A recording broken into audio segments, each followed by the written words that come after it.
once you get your bottom done and closed up and tuck it off, just tuck it up like that.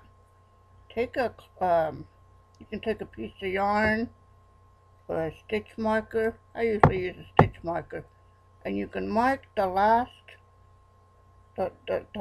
row, like right here against the peg there. Just stick it through there anywhere. It doesn't really matter where you do it. That'll give you a little hint on which row of stitches you want to take up when you end up getting it long enough to where you want it. It's kind of hard to get it in there. Just put it on there.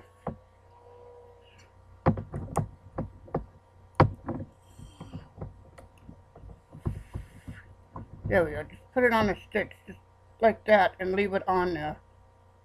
So you see that? We're trying to see where my camera is. There we go. Just put it on there like that.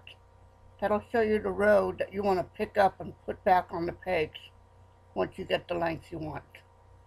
Okay, be back. Bye.